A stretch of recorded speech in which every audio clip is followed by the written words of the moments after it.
설교 순서가 원래 제가 아니었는데 갑자기 이번 주 하셔야 되는 목사님께서 일정이 있으셔서 저한테 요청을 해주셨습니다. 그래서 근데 하면서 준비를 하면서 참 저도 은혜가 됐던 게 이 말씀이랑 제가 이렇게 오늘 준비하려고 했던 게 너무나 또 맞았고 좀 시대적으로 시간적으로 또 잘 맞는 부분들이 있어서 또 감사함으로 또 준비했던 시간이었던 것 같습니다. 그래서 너무나 감사하고요.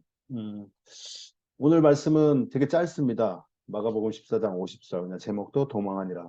또 제목 그 구절 내용도 보면 예수를 버려두고 제자들이 다 도망한 내용들이에요. 그럼 왜 도망했을까? 이런 부분들을 한번 우리가 좀 살펴보려고 합니다. 저번 시간에 제가 이제 한 여인을 통해서 한 여인에 대한 이야기를 좀 했습니다. 그 여인이 예수님을 만나면 어떤 행동을 하는지에 대한 것들을 살펴보았고요. 다시 한번 좀 보면 예수님께서 자신을 여인을 찾아와 주니까 자신이 할 수 있는 최고의 감사의 표현으로 그 향유를 부은 것을 이야기했습니다. 그만큼 예수님을 만났다라는 그 감사가 얼마만큼 내가 흥분이 되고 기뻤는지 그 여인은 그렇게밖에 표현할 수 없었다라는 것입니다. 그리고 나서 쭉 시간이 흐르는데요. 그 사이에 좀 사건들을 좀 보겠습니다. 사건들을 보면요. 이렇게 좀 나옵니다. 유다의 배반, 그다음에 유월절 사건이 나오고요. 그다음에 마지막 만찬, 그다음에 베드로의 부인이 나옵니다. 그리고 겟셋만에서의 기도가 나오죠. 어떻게 보면 긴 시간의 이 이야기일 수도 있겠지만 요거는 되게 짧은 시간에 이루어지는 모든 것들의 이야기를 우리는 또한 볼 수 있습니다. 어, 근데 여기서 우리가 좀 보고자 하는 것은 뭐냐면 바로 베드로의 부인입니다. 베드로의 부인. 우리 신선희 자매님 한번 읽어주시겠습니까? 베드로가 여짜오되 다 버릴지라 또 나는 그리하지 않겠나이다. 네. 예수님께서 제자들에게 자신의 팔 유다에 대한 내 이야기를 하지만 베드로는 그거에 대해서 이야기하죠. 주님, 나는 당신을 절대 배신하지 않습니다. 버리지 않을 겁니다. 라고 얘기하지만 예수님께서는 어떤 대답을 하시죠? 너는 닭이 울기 전에, 두 번 울기 전에 너는 나를 배반할 것이다. 부인할 것이다. 라는 이야기를 합니다. 어떻게 보면 예수님께서는 유다에 대한 배반만을 이야기했지만 어떻게 보면 저는 이 말씀을 이렇게 보면서 베드로도 어쩌면 참 한순간의 그 선택에 아니 다시 말해 한순간에 배반을 할 수 있는 인간이구나 라는 것들을 볼 수 있죠. 다시 얘기해서 우리가 맨날 이렇게 고백하죠. 하나님, 나는 하나님을 아버지로 믿고 사랑합니다. 아버지를 나의 구주로 믿고 사랑합니다. 라고 우리는 계속 고백하지만 실질적으로 우리가 삶을 살아가다 보면 어느 순간 다가올 때는 주님을 모르고 주님을 뒤돌아서는 일들을 범할 수 있다라는 것들이죠. 참, 아이러니하게도 그런 것이 우리의 삶 속에 되게 많이 있어요. 저도 그러는 것 같아요. 저도 목사고 선교사고 뭐 이렇게 살아가지만 실질적으로 제가 막 살다 보면 어느 순간에 제 마음속에는 하나님이 아닌 다른 무언가를 의지하고 있을 때가 있더라고요. 하나님이 아닌 하나님을 붙잡고 내가 계속 나아가야 되는데 그렇지 않고 딴 생각을 하고 있더라고요. 그러면서 제가 느끼는 게 뭐냐면 주님, 오늘도 제가 주님을 배반했군요. 배신했군요. 부인했군요. 라는 부분들을 이야기하고 있다라는 것들이죠. 근데 베드로만 이랬을까요? 아니죠. 우리가 알다시피 오늘의 말씀 우리 한번 신선자매님 한번 다시 한번 읽어주시겠습니까? 제자들이 다 예수를 버리고 도망하니라. 네. 베드로뿐 아니라 제자들 모두가 다 예수를 버렸다는 거죠. 근데 우리가 시기상 우리가 알게 시대적인 우리 상황을 한번 보겠습니다. 시대적 상황을 봤을 때 그 제사장들과 서기관들이 예수님을 붙잡아서 이제 죽이려고 하는 상황이 왔어요. 그러면 예수의 제자라고 하는 자들은 그냥 가만히 냅둘까요? 가만히 안 냅두죠. 다 잡아서 죽여버리는 일들이 생겨나는 거죠. 그 정신을, 그 사상을 갖고 있는 자들을 똑같은 사람이라고 생각하고 똑같은 그 인물이라고 생각하기 때문에 그들을 다 죽여버린다라는 것이죠. 그러니까 제자들도 다 도망하고 그 아까 우리가 고백을 들었던 그 베드로조차도 도망을 하고 예수를 부인하고 간다라는 것들이죠. 근데 우리가 알다시피 참 이때만 해도 제자들은 참 아직 미성숙한 제자들이었어요. 제가 봤을 땐 그렇습니다. 미성숙한 제자들. 그러나 하나님께서 우리가 알다시피 이 제자들을 사도행전 2장을 통해서 모든 각 사람에게 하나님의 성령을 부어주고 진정으로 하나님의 사랑을 깨닫는 순간 이들의 제자들의 삶이 어떻게 되죠? 다 순교의 삶을 살아갑니다. 도망자의 삶이 아니라 순교자의 삶. 다시 얘기해서 자기 생명을 죽으면 죽으리라 하는 그 마음으로 살아간다라는 것들이죠. 근데 이 제자들, 여러분들 아시죠? 제자들이 그 12명의 제자 거의 순교를 했죠. 우리 베드로도 알다시피 십자가에 거꾸로 돌아가는 일들을 볼 수 있고, 또 어떤 이는 살점이 다 살아있는데 살점을 다 벗겨지는 그 순교를 살아가는 것들을 볼 수 있습니다. 정말 죽으면 죽으리라는 마음으로 이 제자들이 예수님을 진정으로 만나는 순간, 깨닫는 순간, 하나님의 사랑을 안 순간 그렇게 살아간다라는 것이죠. 근데 이들뿐이었을까요? 정말 이들뿐만 죽으면 죽으리라는 이 마음으로 살아갔을까요? 저는 여러분들과 한 인물을 하나 또 보려고 합니다. 말씀 한번 보겠습니다. 당신은 가서 수산에 있는 유다인을 다 모으고 나를 위하여 금식하되 밤낮 삼일을 먹지도 말고 마시지도 마소서. 나도 나의 시녀와 더불어 이렇게 금식한 후에 규례를 어기고 왕에게 나아가리니 죽으면 죽으리이다 하니라. 아멘. 바로 에스더 4장 26절에 있는 말씀입니다. 여러분 에스더서는요, 참 재미있는 책입니다. 1장부터 10장의 내용 중에 하나님이라는 단어가 안 나와요. 그럼에도 불구하고 왜 이 성경이 우리에게 와 있냐? 바로 이 에스더의 이 고백, 이 죽으면 죽으리라는 그 마음으로 그 삶이 우리에게 너무나 그 고백이 있기 때문에 우리에게 이 책을 우리에게 보여주실 거라 저는 생각합니다. 에스더서를 잠깐 보면요. 에스더서가 이제 왕의 왕후가 되고 되게 평안한 삶을 살아갑니다. 근데 그의 삼촌이었던 모드르게가 당시 그 서열 2위라고 할 수 있는 하만에게 절을 하지 않아요. 그 절을 하지 않는 이유가 바로 이거. 나의 주인은 오직 예수 그리스도 한 분입니다. 그렇기 때문에 나는 내가 절할 분은 오직 예수님에게만 내가 절을 하지 다른 누구에게도 난 절을 하지 않습니다. 나는 그런 삶을 살아가죠. 그러다 보니까 하만이 열받아가지고 왕에게 이야기해요. 왕이시여, 저 모드르게라는 그 유대인들이 나에게 절을 하지 않습니다. 내가 저 유대인들을 다 죽여도 되겠습니까? 왕이 얘기해요. 그래, 허락한다. 다 죽여라. 그 얘기를 들은 모드리게가 자기 조카인 에스더에 가서 야, 우리 유대인들 다 죽게 생겼어. 너가 좀 어떻게 좀 해봐. 근데 혹시나 너가 하지 못하더라도 우리는 하나님의 사람이기 때문에 누군가가 와서 우리를 구원해 줄 거야. 라는 이야기를 합니다. 근데 에스더가 처음에는 고민을 하죠. 고민을 하죠. 그냥 숨기고 있으면 되거든요. 자기가 유대인이라는 것을. 그러나 에스더는 고민하다가 하나님께 기도하면서 오늘의 말씀을 고백하게 됩니다. 죽으면 죽으리다. 내가 왕에게 나가서 내가 유대인으로서 하나님의 사람으로서 정말로 하나님 외에는 다른 누구의 신도 섬기지 않겠다라는 그 마음으로 내가 다시 한번 왕에게 나아가 이야기하겠습니다라는 그 마음으로 이 고백을 한다라는 것들이죠. 어떻게 보면 제자들과 상황이 비슷합니다. 처음에는 힘들죠. 어렵죠. 내 삶이 먼저라는 생각이 너무나 듭니다. 그럼에도 불구하고 하나님을 다시 깨닫는 순간 삶의 고백이 바뀌죠. 내 삶보다 하나님을 위해서, 내 목숨보다 하나님의 영광을 위해서 죽으면 죽으리라 라는 이 고백을 하게 된다라는 것입니다. 이렇게 성경에서만 이런 인물의 정말로 고백들만 이 땅에 있었을까요? 우리가 이제 내일 모레면 여러분 광복절입니다. 우리 한국 역사에 되게 중요한 한 획이죠.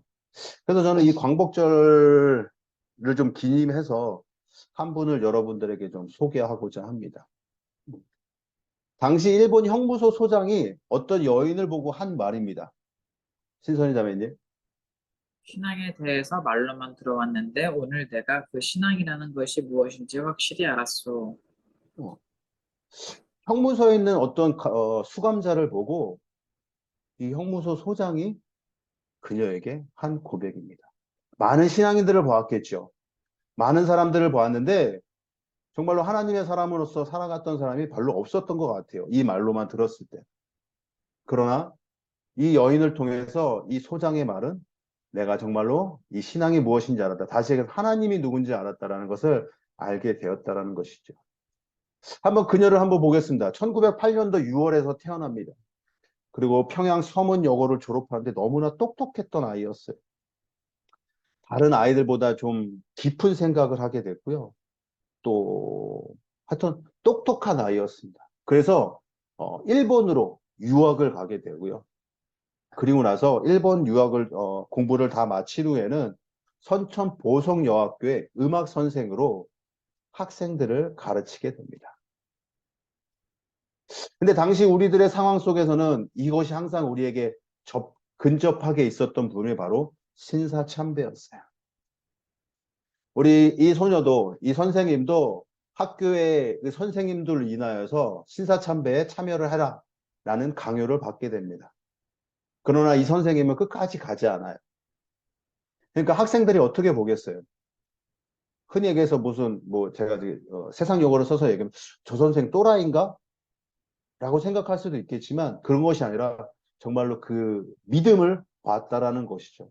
학생들이 일본의 그 신들한테 그 일본 사람들의 절하지 않는 그 모습에 다른 선생님들보다 이 선생님을 더 존경했다라는 것들입니다. 근데 그날이 계속해서 이어지니까 선생님들이 걱정스러운 게 뭐냐면, 아, 선생님, 그러다가 일본 순사한테 잡혀서 당신 고문당할 수 있어요. 죽을 수 있어요. 가서 그냥 머리 잠깐 한번 숙여요. 라는 이야기를 합니다. 그러니까 이 선생님이 어떡하냐. 에이, 그래요. 한번 가요. 한번 갑시다. 라고 가게 돼요. 그러니까 학생들이 어떻게 해요? 믿었던 선생님. 어? 저 선생님도 이제는 굴복하는 건가? 일본 사람들한테 이제 절하는 건가? 되게 안타까운 마음으로 그 신사참배하는 자리로 가게 됩니다. 그래서 시간이 됐습니다. 모든 사람들이 그 일본 우상들한테 절해야 되는 그 순간 유일하게 머리 꼿꼿이 서 있는 사람이 한 명 있었어요. 모든 사람이 교장뿐 아니라 그곳에 있던 일본 그 모든 사람들, 그 다음에 학생들, 선생님들이 모두 절했는데 유일하게 한 사람, 머리를 꼿꼿이 들고 계속 쳐다보고 있는 사람이 누구냐? 바로 안희숙이라는 사람입니다.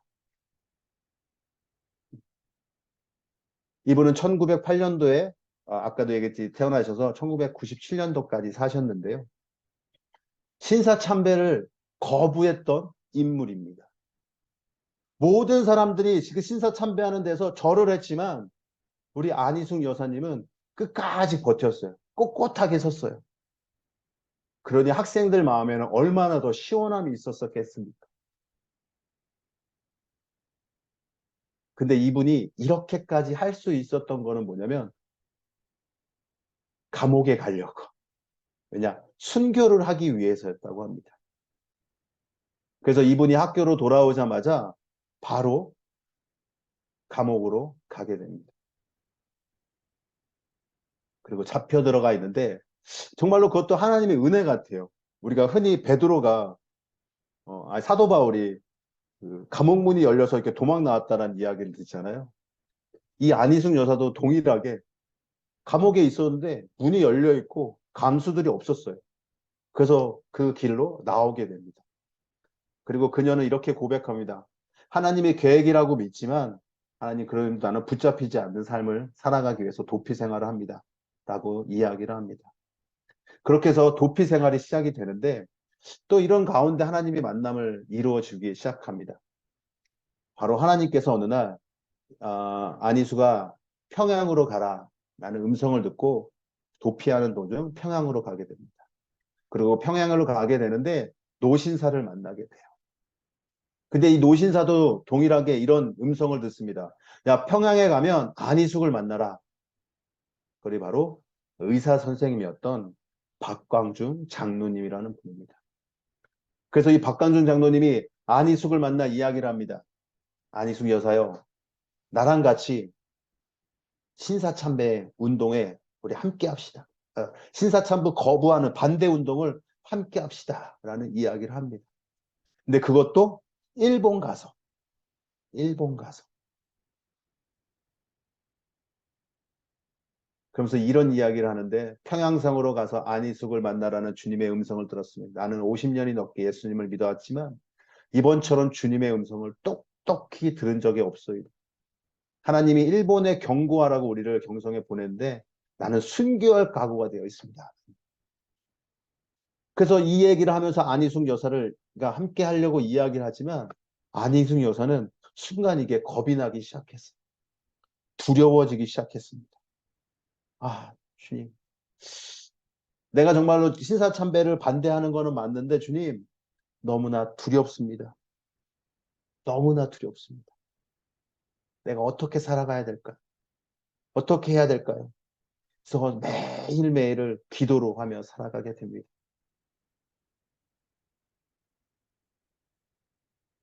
근데 어느 날 새벽 기도를 끝나고 집으로 돌아오는 길에 어떤 사람이 이렇게 외쳤습니다. 예수 천당 불신지요.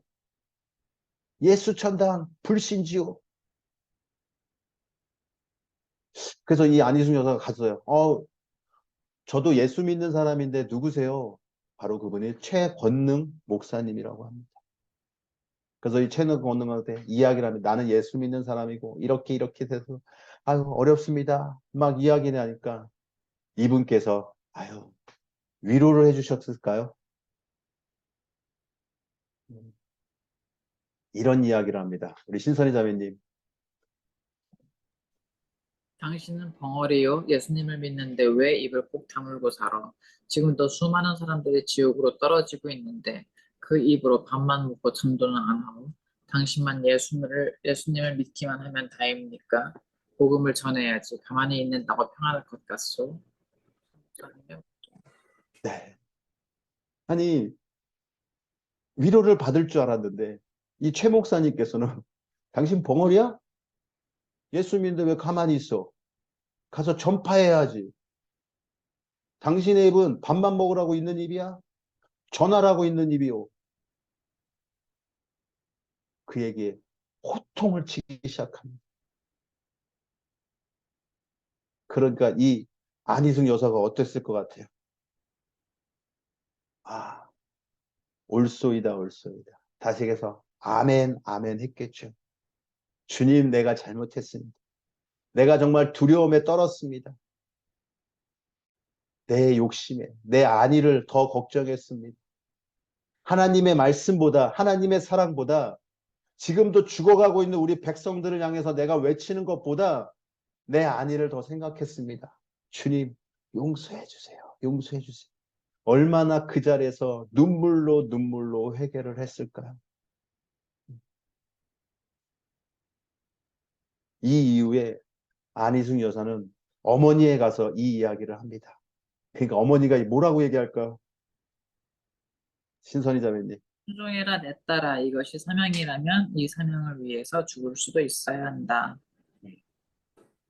대다수의 엄마들은 아유 거길 그렇다고 죽으러 가냐 이러면 안 돼 라고 얘기했지만 우리 안희숙 엄마의 어머니께서는 순종해라 내 딸아 이것이 너의 사명이라면 목숨을 다해 죽으면 죽으리라는 그 목숨을 다해 너는 그 길을 가야 한다라고 어머니께서 또한 이야기를 하신다라는 것이.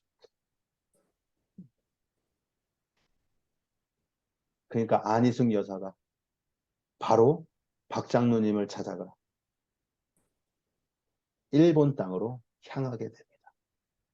1939년 1월 동경.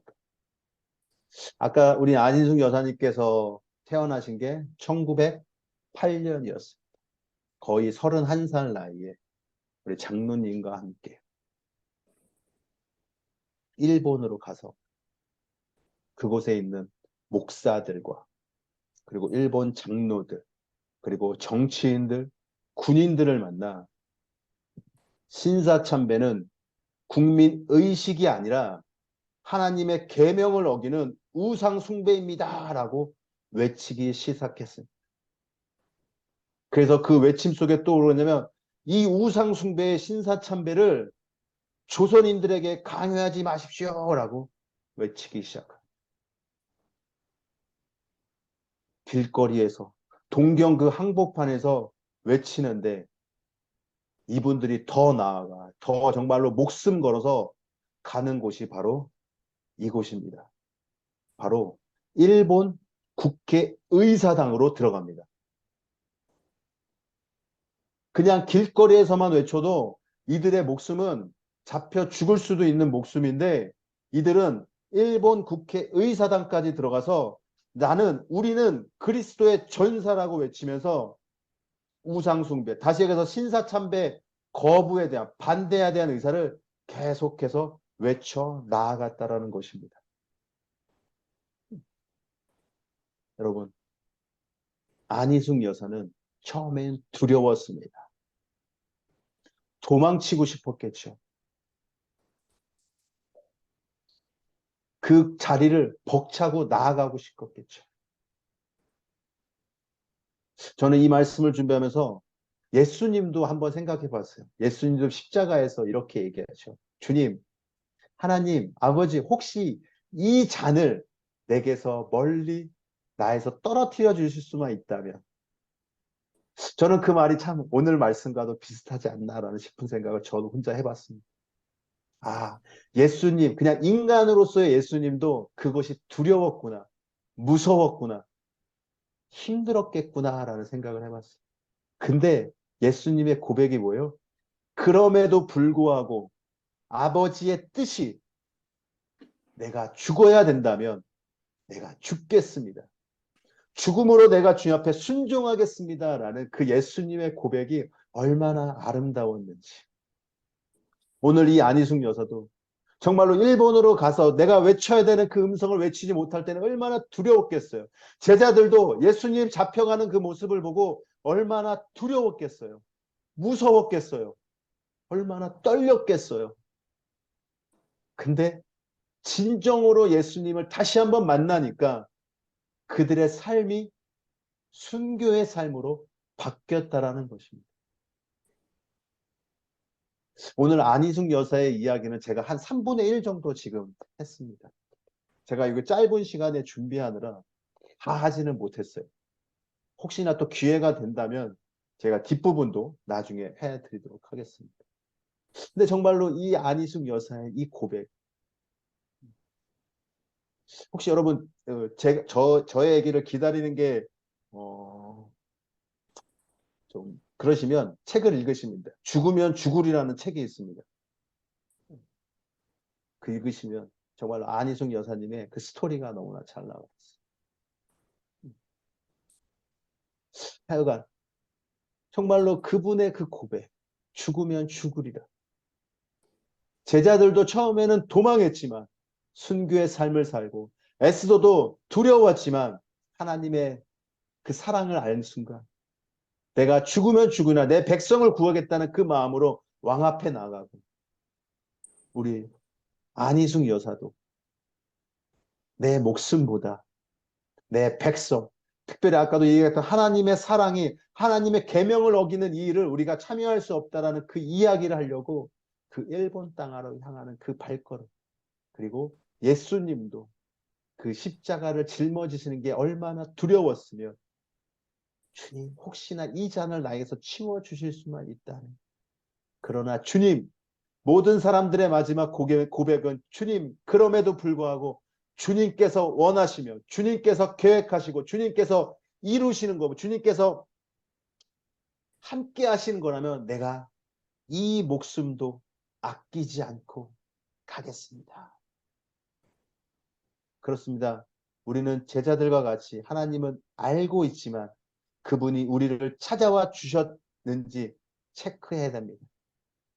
혹시나 내가 아직도 두려움에 떨고 있는 것들이 있다면 주님, 주님 더 울부짖어서 주님이 말씀하시는 거에 우리가 따라 정말 내 생명보다도 더 중요한 하나님의 그 사랑 우리가 고백하며 죽으면 죽으리라 하고 끝까지 하나님 의지하고 우리의 삶을 살아가는 저와 여러분 되시기를 소망합니다. 이 시간 함께 기도하길 원합니다. 정말로 그렇습니다.